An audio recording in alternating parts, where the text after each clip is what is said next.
Maaari bang tumayo ang lahat upang tayo manalangin? Sweet, maaari mo bang pangunahan ang ating panalangin?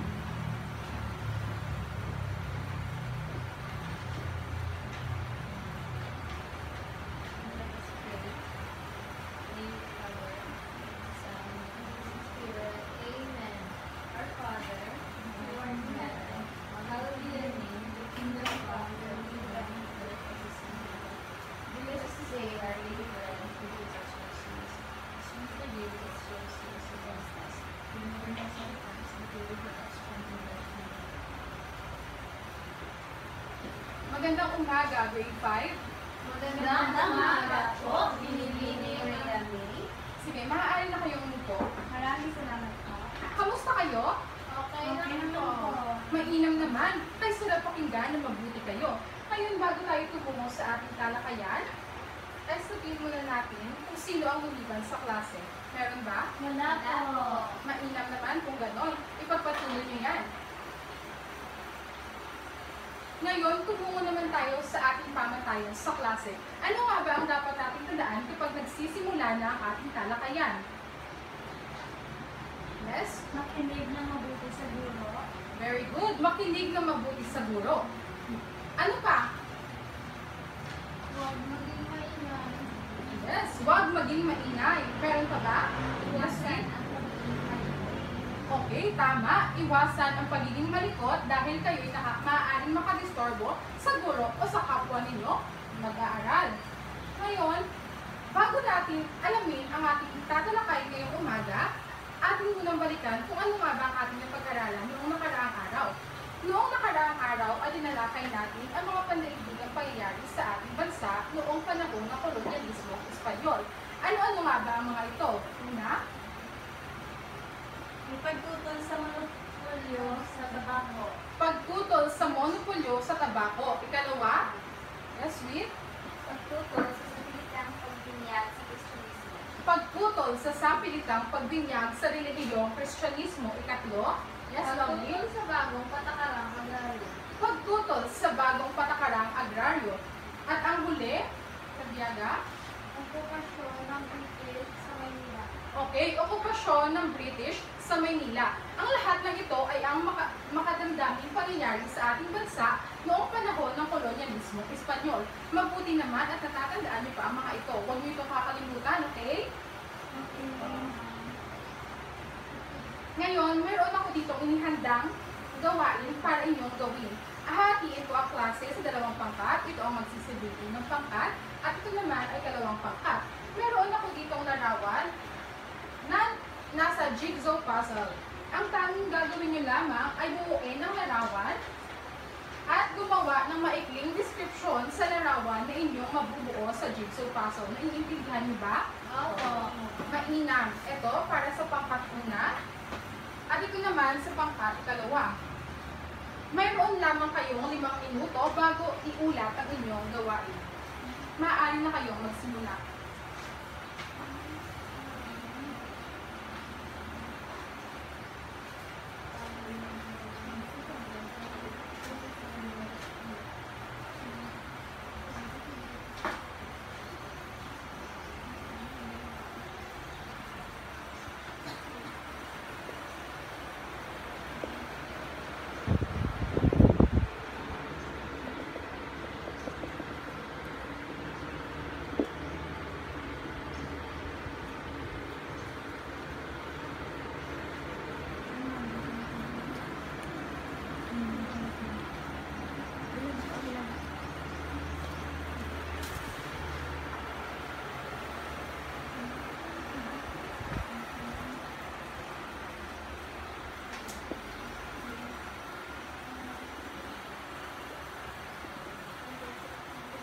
Huwag magmadali dahil meron pa kayong oras. Aba, mahusay.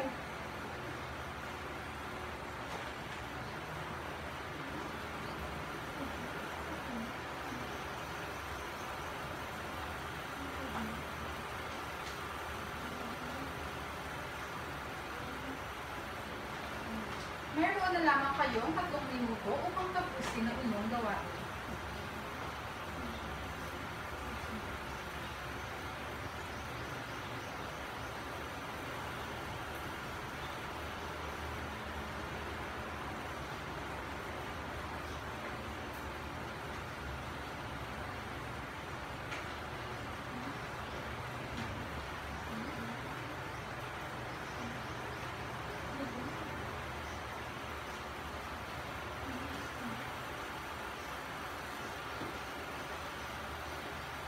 Isang minuto na lamang.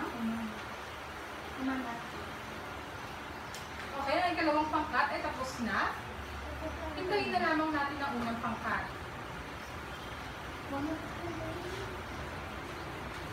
Huwag kalimutan na magbigay ng maikling description sa larawang inyong nabuo. Tapos na ba unang pangkat? Opo. Maaari na kayong pumunta sa harapan at itulat kung ano ang inyong nabuong larawan. Ang aming nabuong larawan ay nagpapakita ng tatlong pari. Magaling! Bigyan natin sila ng 5 palakpak. Next, ay ikalawang pangkat. Okay. Ang aming nabuong larawan ay nagpapakita ng tatlong paring walang mukha at salitang sekulasyon. Magaling! 3 paring martir at sekularisasyon. So ngayon, mayroon na ba kayong ideya kung ano nga ba Wala pa at po kami palakpak. Ay! Maraming salamat sa pagpapaalala sa akin. Nakalimutan ko, bigyan natin ng 5 palakpak ang ikalawang pangkat. Magaling! Napakahusay naman ninyo. Ngayon, siguro naman na matapos ang ating activity or gawain, mayroon na kayong ideya kung ano nga ba ang ating tatalakayin ngayong umaga. Mayroon na ba? Mukhang wala pa. Wala. So ngayon, bibigyan ko kayo ng ideya. Base sa ating activity or gawain, ang ating tatalakayin ngayong umaga ay tungkol sa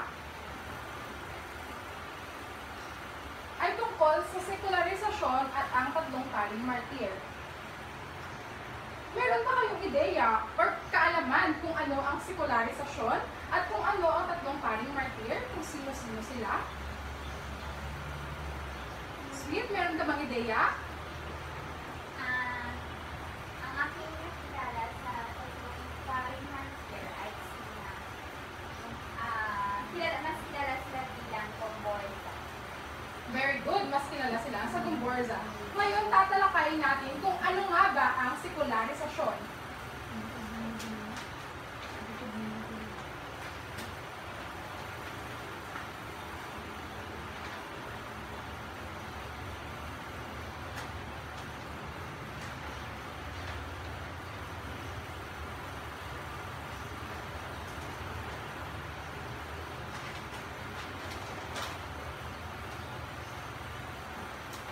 Okay, sekularisasyon. Maaari ba ninyong basahin lahat? Sekularisasyon. Ito ay ang pagbibigay kapangyarihan sa paring sekular na namumunuan ng isang parokya. Ito ay isang mahalagang pangyayari noong ika-19 na siglo. Very good. Ang sekularisasyon ay ang pagbibigay kapangyarihan sa mga paring sekular na pamunuan ng isang parokya. Ito rin ay isa sa pinakamahalagang pangyayari noong ika-19 na siglo. Ngunit, sino nga ba ang mga paring sekular? Alamin natin. At alam nyo ba, mayroon tayong 2 uri ng pari noong panahon ng mga Espanyol. Ang paring regular at ang paring sekular. Sino-sino nga ba ang mga ito? Basahin muli ang paring regular. Paring regular ay ang mga paring Espanyol na kabilang sa mga samahang relihiyoso.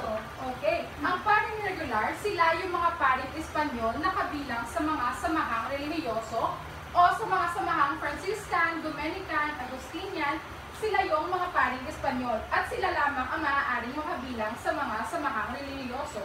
Ano naman ang paring sekular? Paring sekular ay ang tawag sa mga paring Pilipino na hindi maaaring mapabilang sa mga samahang relihiyoso. Okay. Ang paring sekular, sila naman yung mga paring Pilipino na hindi maaari o hindi pwedeng makabilang sa mga samahang relihiyoso. So, ang mga paring sekular, sila ang nabigyan ng kapangyarihan sa sekularisasyon na pamunuan ang isang parokya. Ngunit nagkaroon ng isang suliranin. Natin.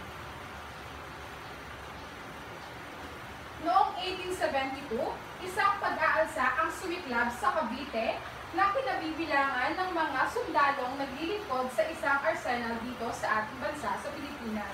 Ito ay pinangunahan ni Fernando Lamadrid, isang sargento Filipino. So noong 1872 ay sumiklab ang isang pag-aalsa laban sa mga paring Espanyol o mga paring regular dahil sa pagtutol nila sa mga paring sekular na mamuno sa isang parokya. So, ang pag-aalsa ay naganap sa Cavite na pinangunuan o pinangunahan ni Fernando Lamadrid. Saan nga ba sumiklab ang isang pag-aalsa? Sa Cavite. Sa Cavite na pinangunuan o pinangunahan ni Fernando Lamadrid. Ngunit saan nga ba nag-ugat o nagsimula ang pag-aalsa na sumiklab sa Cavite?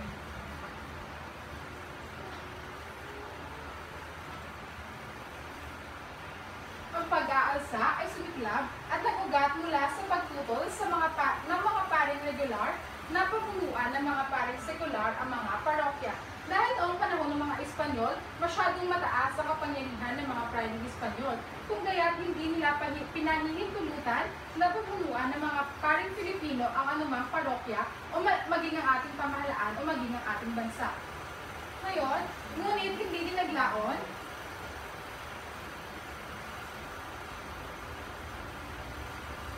agad na nasugpo ng mga Espanyol ang pag-aalsang ito at dinakip ang mga pinagbibintangang pinuno nito. Kabilang sa mga dinakip ang tatlong paring, sina Mariano Gomez, Jose Burgos, at Jacinto Zamora. Pinagbintangan sila ang mga pinuno ng pag-aalsa sa Cavite. Ang pag-aalsa sa Cavite ay maaari din tawagin Cavite Mutiny. Ang mga tatlong paring martir, kaya sila tinawag na martir dahil nung sila hinatulan, wala silang ibang ginawa kundi pinagtanggol lamang ang ating bayan. Ngayon, agad din nasugpo ng mga Espanyol ang mga pag-aalsang ito. At dinakip sina Mariano Gomez, sina Jose Burgos at Jacinto Zamora at ang mga kasamahan pa nila mga sundalo na kabilang sa pag-aalsa.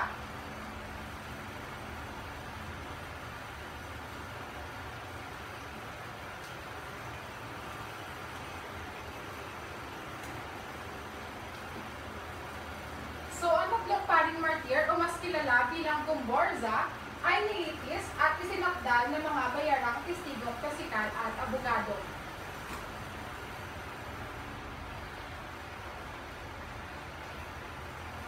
Hinatulan sila ng kamatayan at ginarote noong ika-17 ng Pebrero 1872. Ano nga ulit ang paraan ng pagkakapatay sa tatlong pari o mas kilala bilang Gomborza? Dinarote. Alam niyo ba kung ano yung garote? Hindi. Hindi. Ang paggarote ay ang pagputol sa ulo ng isang tao. Yun ang tinatawag na garote. Isa yung paraan ng pagpatay noong panahon ng mga Espanyol. Maliban sa pagbitay, firing squad na ginawa kay Dr. Jose Rizal, meron pang garote. So ngayon, bago tayo tumungo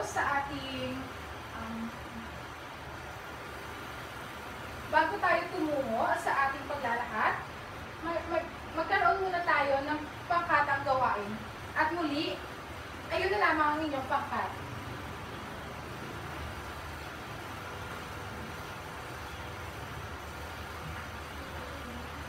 So, mayroon ako dito ang inihandang gawain.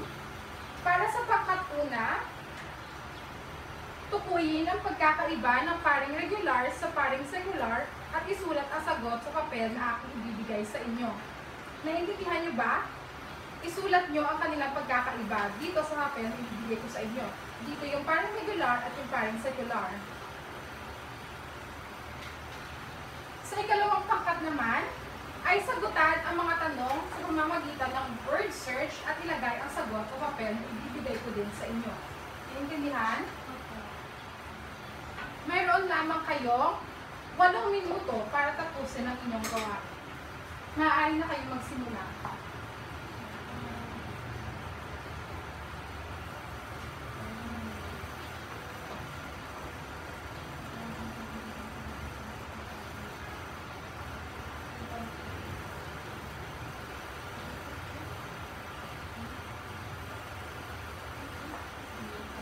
Titinangan pa mga ma'am.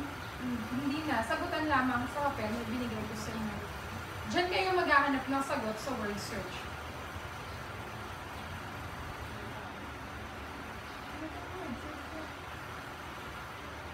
Iba ang gawain ng pangkat 2 at iba din yung pangkat 1. Sorry po, ma'am. Sala, ma'am. ba nakikinig ang pangkat una? Opo.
Tapos na po, ma'am.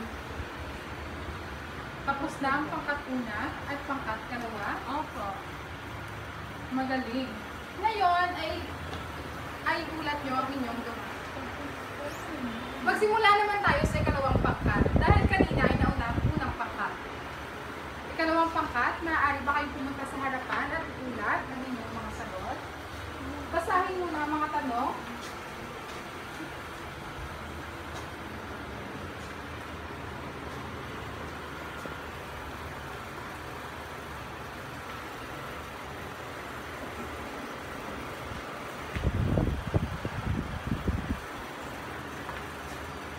Okay.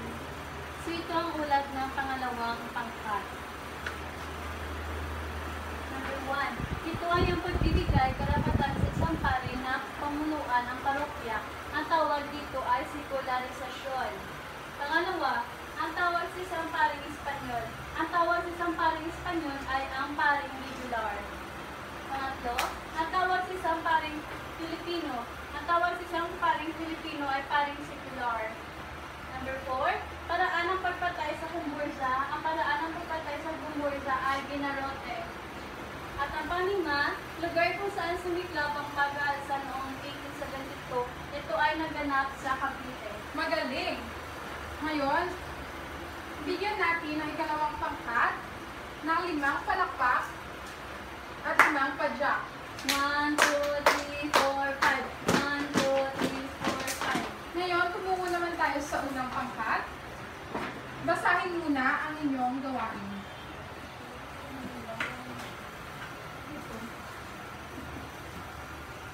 Tukuyin ang pagkakaiba ng paring regular sa paring secular. Sulat ang sagot sa papel na binigay sa inyo. At ito ang aming mga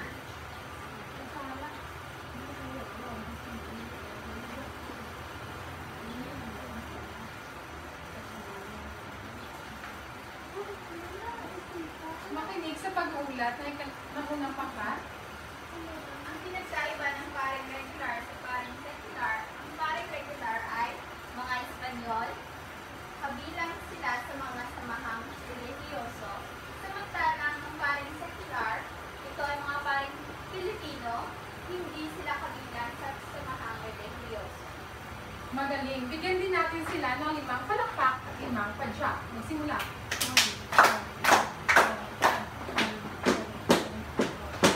Mahusay, napakagaling na ninyong sumagot at mukhang naiintindihan at nauunawaan nyo na ang ating talakayan. So sa paglalakad, kilalanin natin ang mga sumusunod.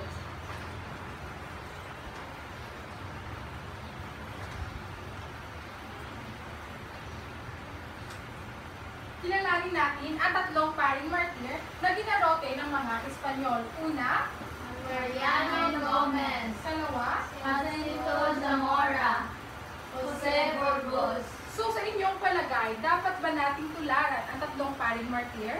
Opo. Bakit? Dahil That's lovely, tumayo. Dahil pinaglaban nila ang ating bayan. Laban sa Magaling. Dapat nating tularan ang mga Espanyol dahil ipinaglaban nila ang ating bayan laban sa...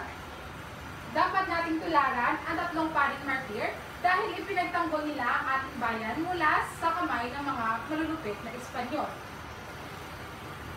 So, ang sekularisasyon, ang pag-aalsa sa Cavite, at ang pag-arote sa tatlong paring martir ay naging dahilan upang sumiklab ang galit ng mga Pilipino at dito na sila tuluyang nagkaisa at naglunsad at naghingi ng reforma upang makipag-himagsikan.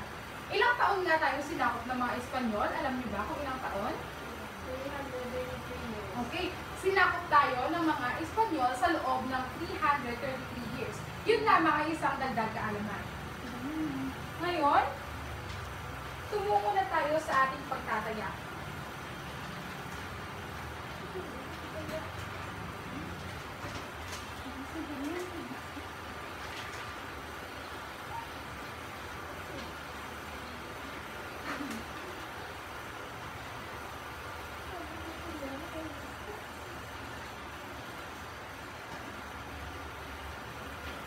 Kumuha kayo ng isang kapat na papel upang sagutan ang mga katanungan.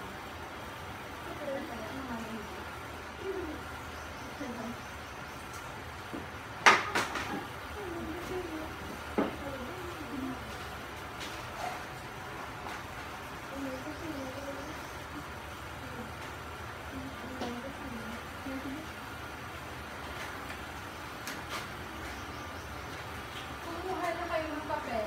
Opo, ma'am. Wait lang po.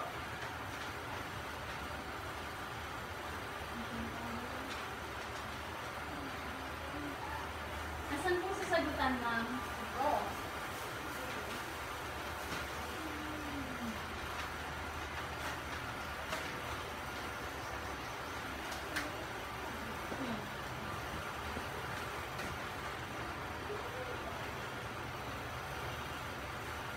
Bibigyan ko kayo ng 5 minuto upang sagutan ang mga katanungan.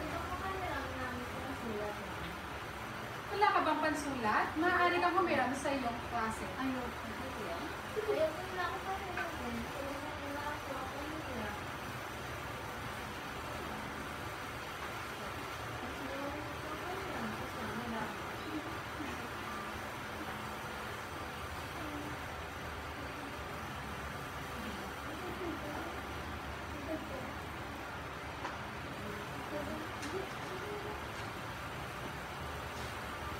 Ito. Magpasalamat ka sa iyong kaklase. Ito pa. Ang done, ma'am. Tapos na ba? Huwag na po natin sila ng tayin, ma'am.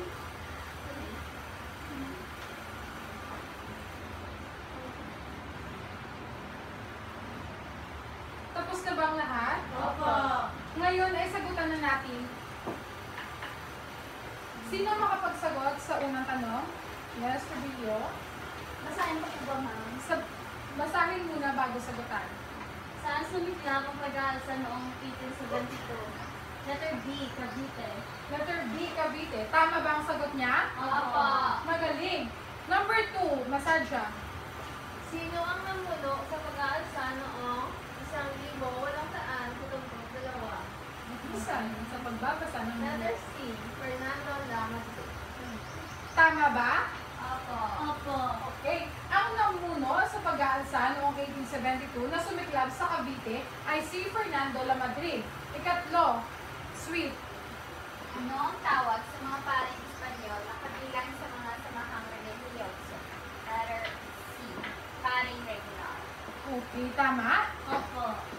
Okay, ang paring regular ay ang tawag sa mga paring Espanyol na kabilang sa mga samahang religyoso.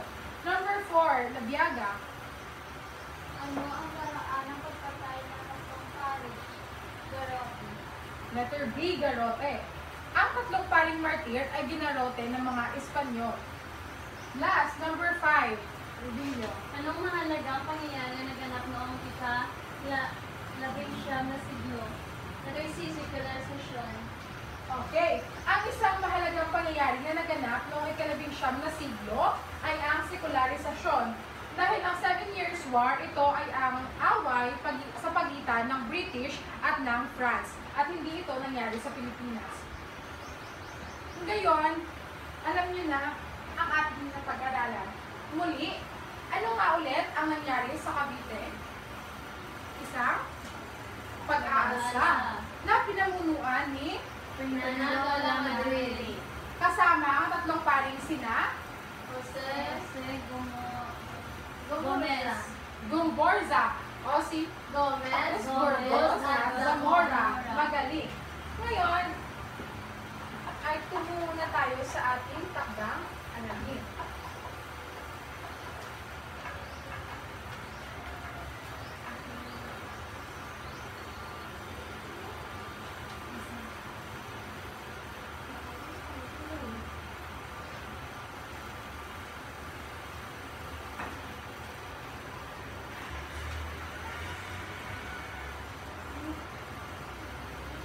Pakibasa ng ating takdang aralin. Magtakdang aralin, magsaliksik tungkol sa buhay ng Gumborza at sumulat ng maikling salaysay sa mga magagandang nagawa nila noong sila ay nabubuhay pa. Kopyahin sa inyong kwaderno at ito ay iti-check natin bukas. Tapos na po. Tapos na. Then na. Huwag niyo kalimutan ang ating takdang aralin, okay? Opo. So, dahil dyan, maraming salamat po sa inyong pakikinig at sa inyong kooperasyon. Paalam sa lahat. Paalam na.